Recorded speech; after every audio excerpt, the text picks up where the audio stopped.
अच्छा, अब law of conditioning के कुछ जो है कुछ लॉज हैं, कुछ टर्म्स हैं, तो वो मैं आपको बता रही हूँ। एक को हम कहते हैं स्टिमुलस जनरलाइजेशन।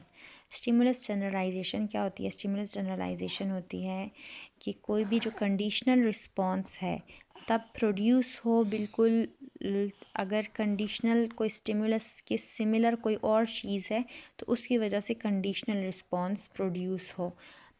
मतलब कि अगर जैसे ये पैवलव का एक्सपेरिमेंट किया, अगर उस डॉग के सामने कोई और घंटी की आवाज़ जो है बिल्कुल सिमिलर टू उस घंटी की आवाज़ प्रोड्यूस की जाए तो तब भी एक कंडीशनल रिस्पॉन्स सामने आ सकता है। ठीक है, कि अगर बिल्कुल जैसे उस घंटी की आवाज़ थी उसी के साथ सिमिलर कोई दूसरी आवाज़ उसके सामने प्रोड्यूस हो तो वो अक्सर कंफ्यूज हो जाए, उसको पता ना हो, तो तब भी वो रिस्पॉन्स शो कर सकता है।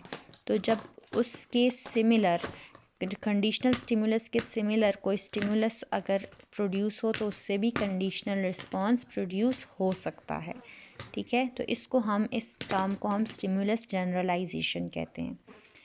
एक टर्म है स्टिमुलस डिस्क्रिमिनेशन। स्टिमुलस डिस्क्रिमिनेशन इसके ऑपोजिट है। इसके मतलब कि उसको इतनी अवेयरनेस हो, ठीक है, कि ये जो आवाज़ है या ये जो कंडीशनल रिस्पॉन्स जो है ये डिफरेंट है।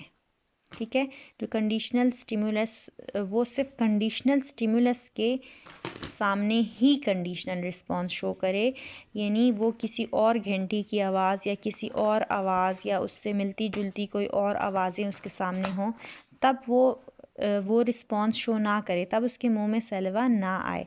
सिर्फ जब उसकी एक ख़ास घंटी जब फूड के साथ मिलाई जाती थी, सिर्फ उसी के सामने उसका रिस्पॉन्स शो, तो उसको हम कहते हैं स्टिमुलस डिस्क्रिमिनेशन। यानी वो अपने उस स्टिमुलस में फ़र्क कर सकता है, उसको आइडिया है कि ये इस चीज़ के साथ ये रिस्पॉन्स शो होगा। जब वो जो है फ़र्क ना कर सके और उस हर सेम जो रिस्पॉन्स शो करे तो उसको हम स्टिमुलस जनरलाइजेशन कहेंगे, और जब उसको फ़र्क हो तो उसको हम स्टिमुलस डिस्क्रिमिनेशन कहेंगे।